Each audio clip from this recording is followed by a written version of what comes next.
नमस्कार दोस्तों, आज डेट है 27 फरवरी और हम द हिंदू का सेकंड एडिटोरियल एक कॉलोनियल रैलिक को डिस्कस करेंगे। ए मतलब एक कॉलोनियल औपनिवेशिक, रैलिक मतलब अवशेष। सबसे पहले कॉन्टेक्स्ट की बात कर लेते हैं। इस आर्टिकल में जो हमारी इंडियन पीनल कोड मतलब आईपीसी का सेक्शन 124A जिसके तहत सेडिशन का चार्ज आप किसी के खिलाफ लगा सकते हो अगर कोई व्यक्ति अपने वर्ड्स के द्वारा गवर्नमेंट के प्रति डिसलॉयल्टी प्रकट करता है तो इस सेक्शन के थ्रू उसके ऊपर चार्जेज लगाए जा सकते हैं। तो इसी की तरीके का एक चार्जेज एक एक्टिविस्ट है दिशा रवि, उनके खिलाफ लगाया गया था और उसी के बारे में इस आर्टिकल में बताया गया है। क्योंकि जो आईपीसी है उसको जब हमारे ऊपर अंग्रेजों का राज था तब ये पावर में आई थी, तब इसको अपनाया गया था और उसके बाद में हम आज़ाद हो गए और अभी तक ये रेगुलर चलता आ रहा है। और उसी में ही ये जो सेडिशन लॉ है वो भी अंग्रेजों के समय से ही अपनाया गया था और उसको रेगुलर फॉलो किया जा रहा है। तो इस आर्टिकल का जो टाइटल है वो ही ये बात बता रहा है कि औपनिवेशिक अवशेष मतलब अंग्रेज चले गए लेकिन उनकी जो कुछ चीज़ें हैं वो अभी तक हमारे इंडिया में फॉलो की जा रही हैं। तो इन सेडिशन लॉ को, आईपीसी को, इनको चेंज करने की जरूरत है या नहीं, ये इस आर्टिकल में बताया गया है। रिपीटेड मतलब बार बार, मिसयूज मतलब गलत तरीके से उपयोग किया गया ऑफ सेडिशन लॉ। सेडिशन होता है राजद्रोह जो कानून है, जो राजद्रोह जो लॉ है उसको बार बार गलत तरीके से मिसयूज किया गया। Underlines the need to scrap it altogether. जो सेडिशन लॉ को बार बार गलत तरीके से मिसयूज किया गया है उससे इस चीज़ की आवश्यकता हो जाती है कि इसको स्क्रैप करने की आवश्यकता है या नहीं, इस चीज़ के ऊपर अंडरलाइन करता है। मतलब इस बात पर यह जोर देता है, इस चीज़ को रेखांकित करने की कोशिश करता है कि भाई ये सेडिशन लॉ को आप गलत तरीके से बार बार यूज़ कर रहे हो, मिसयूज कर रहे हो। आपने एक लॉ बना रखा है लेकिन आप उसका बार बार मिसयूज कर रहे हो, तो आप इसको स्क्रैप करने की जरूरत है, रखने की जरूरत है। तो इसके ऊपर डिबेट होनी चाहिए। A sessions court in Delhi has affirmed the belief that, Delhi के एक सेशन कोर्ट ने क्या किया है, इस विश्वास की पुष्टि की है दैट की ए डिस्पैशनेट का अर्थ होता है निष्पक्ष, स्क्रूटनी मतलब सूक्ष्म परीक्षण, किसी चीज की बहुत गहराई से जांच। ऑफ आउटलैंडिश का अर्थ है कोई चीज जो आपने कोई अजीब तरीके सा मतलब कोई बेतुका क्लेम दावा किया गया है, जो बेतुका दावा किया गया है किसके द्वारा, बाय द पुलिस के द्वारा जो बेतुका दावा किया गया है, इज नेसेसरी इसकी आवश्यकता है for protecting the liberty of those jailed on flimsy often political reasons. क्या बात कहा गया है, दिल्ली का जो सेशन कोर्ट है उसने इस बात की पुष्टि की है कि जो बहुत सारे लोगों को, स्पेशली अगर कुछ कारणों का पता किया जाए तो प्राय राजनीतिक कारणों की वजह से जिनको जेल में डाला गया है, उनकी स्वतंत्रता की रक्षा करने के लिए, उनकी स्वतंत्रता को प्रोटेक्ट करने की आवश्यकता है। और उसी के आधार पर जो पुलिस ने जो एक बेतुका सा दावा किया है उसकी बहुत गहराई से सूक्ष्म परीक्षण करने की आवश्यकता है। कहने का मतलब क्या है कि जिन लोगों को सेडिशन लॉ के आधार पर जेलों में डाल दिया है तो उनका बहुत गहराई से, बहुत ही ज्यादा निष्पक्ष जांच होनी चाहिए कि भाई जो पुलिस ने जो आरोप लगाए हैं वो सही है या नहीं है, मतलब इसकी गहराई से जांच करने की जरूरत है। रिजेक्टिंग द परपोर्टेड का अर्थ होता है कोई चीज जो तथाकथित, परपोर्टेड का अर्थ क्या हो गया, तथाकथित। Evidence presented by the Delhi police against climate change activist Disha Ravi as scanty and sketchy. Scanty का अर्थ होता है कोई चीज जो अपर्याप्त हो, स्केची का मतलब है कोई चीज जो बहुत संक्षिप्त हो, मतलब बहुत ही कम। दिल्ली पुलिस ने क्या आरोप लगाए थे दिशा रवि के ऊपर। दिशा रवि जो एक क्लाइमेट चेंज एक्टिविस्ट है और ओनली 22 ईयर ओल्ड है, उनके ऊपर ये आरोप लगाए गए कि उन्होंने जो किया है, जो काम किया था, जो टूल किट शेयर किया था, उसके लिए दिल्ली पुलिस ने जो प्रूफ पेश किए कोर्ट में वो बहुत ही ज़्यादा अल्प है। जज Dharmendra Rana has granted bail to the 22-year-old arrested for nothing more than editing a document shared among a network of activists raising global support for the farmers' protest against 3 central laws। क्या बात है। देखो, जो फार्मर्स का जो protest है वो काफी समय से, लंबे समय से चलता आ रहा था। दिशा रवि ने क्या किया कि जो टूल किट है, टूल किट के बारे में पहले भी हम इस वर्ड को डिस्कस कर चुके हैं। टूल किट क्या होता है, मान लो आपकी डेली दिनचर्या, आपकी जो डेली रूटीन है उसकी एक सारणी होगी, उसका एक शेड्यूल होता होगा। उसी तरीके से जो ये फार्मर प्रोटेस्ट चल रहा है उसका भी एक शेड्यूल है, मतलब उसमें भी बातें डिसाइड की गई थी कि कब किस चीज को करना है, कब क्या करना है। तो उसी टूल किट को, उस टूल किट को एडिट करना और उस डॉक्यूमेंट को शेयर कर दिया था किसने, दिशा रवि ने, ग्लोबल लेवल के जो लोग हैं उनका सपोर्ट को रेज करने के लिए। किसके लिए, ये जो फार्मर प्रोटेस्ट चल रहा है उसमें ग्लोबल सपोर्ट चाहिए, इसके लिए उन्होंने शेयर कर दिया दिशा रवि ने इस टूल किट को। और ये जो फार्मर प्रोटेस्ट इसलिए चल रहा था क्योंकि सेंट्रल लॉ जो बनाए गए हैं, जो फार्म सेक्टर है उसमें कुछ चेंजेस करने हैं और उसी के आधार पर कुछ लॉ बनाए थे, उन्हीं के खिलाफ में ये प्रोटेस्ट काफी लंबे समय से चल रहा है। तो जज धर्मेंद्र राणा ने बोला कि उन्होंने क्या किया, उन्होंने टूल किट शेयर किया है, उसके आधार पे आप तो उनके ऊपर, दिल्ली पुलिस को बोला गया कि आप तो सेडिशन लॉ लगा रहे हो। भाई उन्होंने तो सिर्फ एक टूल किट शेयर किया था, उसमें कहीं ये नहीं लिखा है कि क्या होना चाहिए, वायलेंस होना चाहिए। उन्होंने सिर्फ एक अपना टूल किट शेयर किया और उसी के आधार पर आपने सेडिशन लॉ लगा दिया। तो आपने जो भी प्रूफ प्रस्तुत किए हैं ना वो स्कैंटी एंड स्केची हैं, उसके आधार पर हम उनको क्या नहीं कर सकते, जेल में नहीं रख सकते, इसीलिए उनको बेल ग्रांट कर दी गई।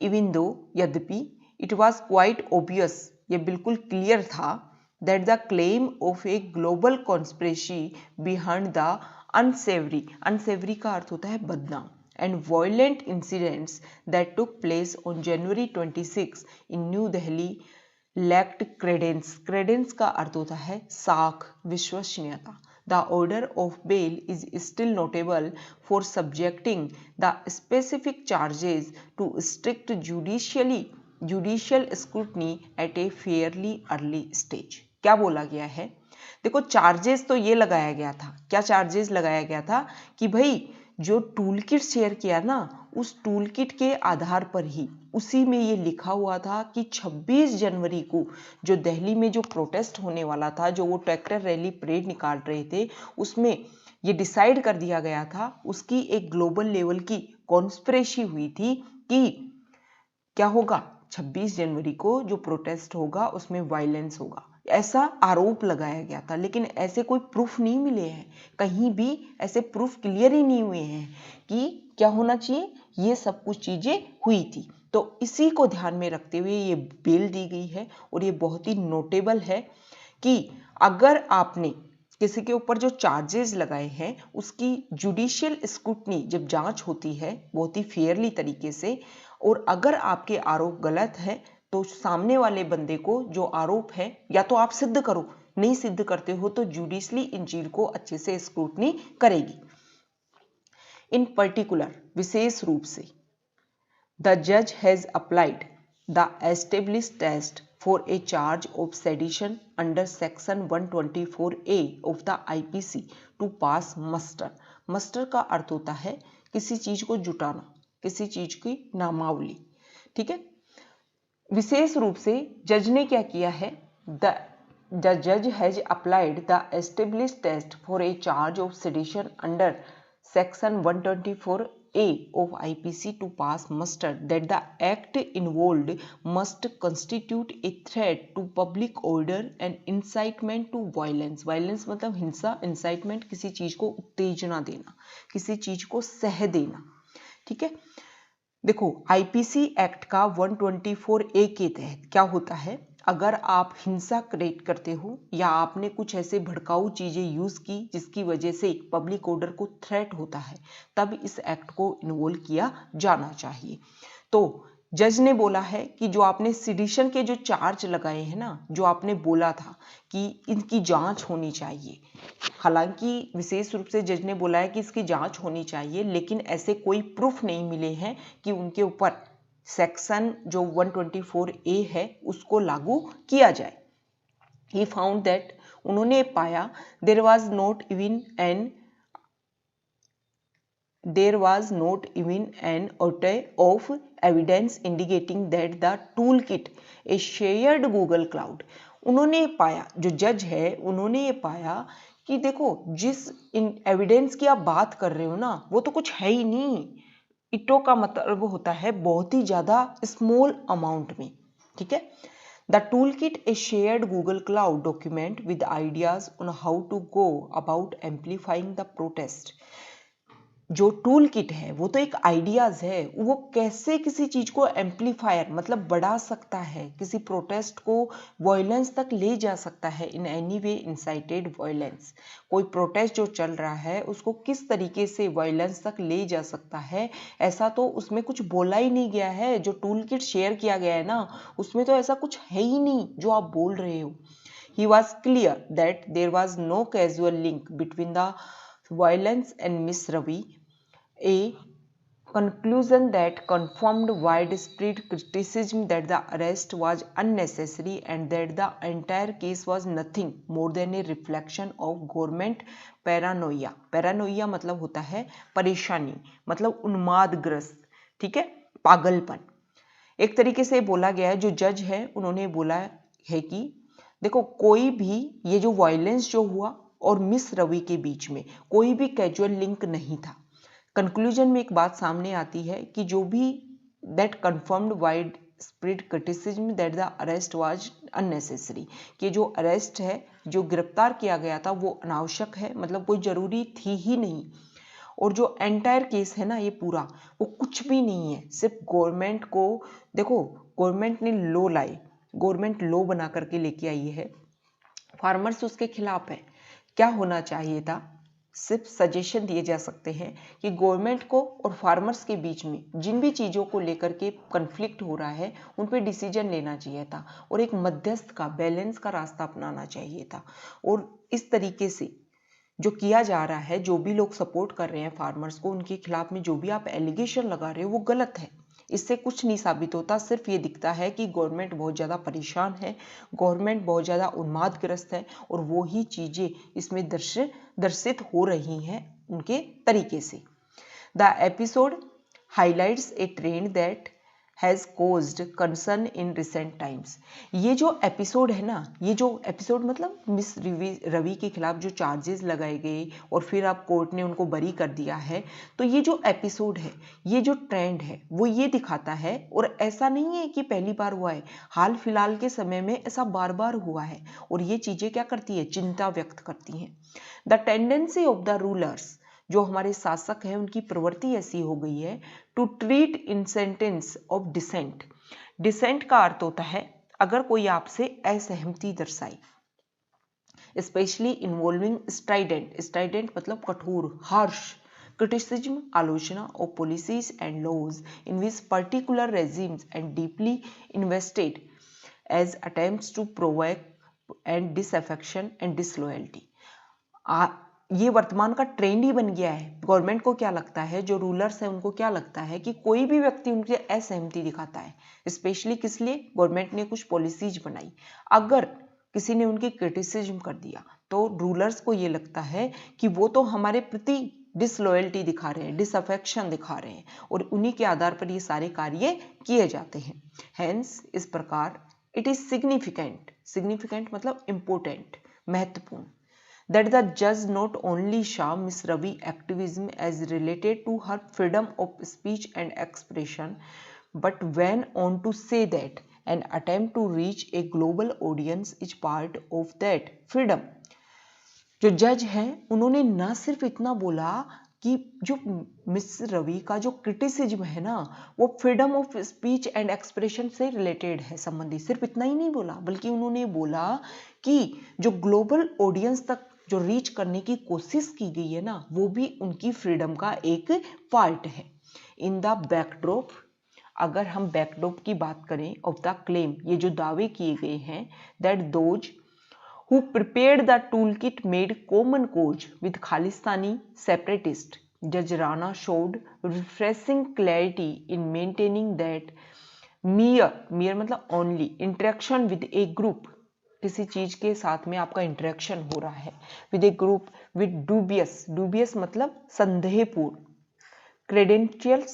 क्रेडेंटियल्स मतलब किसी चीज से आपका, देखो ड्यूबियस जो रिश्ते हैं वो संदेहपूर्ण है, लेकिन आपके जो रिश्ते हैं वो आप ये नहीं बोल सकते उससे कि आप उस चीज से जुड़े हुए हो। Could not be used to consider someone culpable मतलब होता है अपराधपूर्ण, दोषपूर्ण, आपराधिक, दोषी, दंडनीय।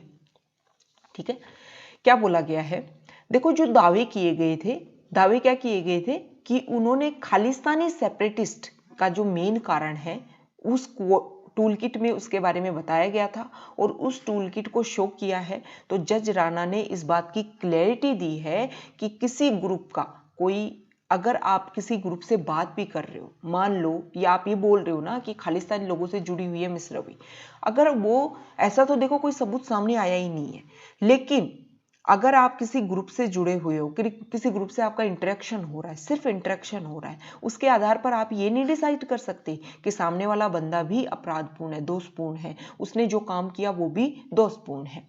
It should also be underscored that, इस बात को हाईलाइट किया जाना चाहिए, इस चीज पर जोर दिया जाना चाहिए that such bail order should not be rare और special but be routine judicial responses to cases in which there is a mismatch between the accusation का मतलब होता है दोषारोप, इल्जाम, एंड द एविडेंस। क्या बोला गया है इस चीज पर, ये जो चीज आया ना, जो रिजल्ट निकल करके आया है, ये जो बेल ऑर्डर आए हैं उनमें इस बात पर जोर दिया जाना चाहिए कि ये जो बेल ऑर्डर है वो कोई रेयर और स्पेशल नहीं है, लेकिन जुडिशियल जो रेगुलर रूटीन रेस्पॉन्स है और केसेज में रहता है वहां भी ऐसा ही होता है कि अगर आपने जो दोषारोपण किया है किसी के ऊपर और जो एविडेंस है अगर उनके बीच में मिसमैच है तो यही रिजल्ट हर जगह आता है। ऐसा किसने बोला है, ये बात, इस चीज को इतना हाईलाइट नहीं किया जाना चाहिए कि देखो उन्होंने, जुडिशरी ने क्या कर दिया, जुडिशरी ने, गवर्नमेंट ने उनको क्या किया था, जेल में डाला था, जुडिशरी ने बरी कर दिया।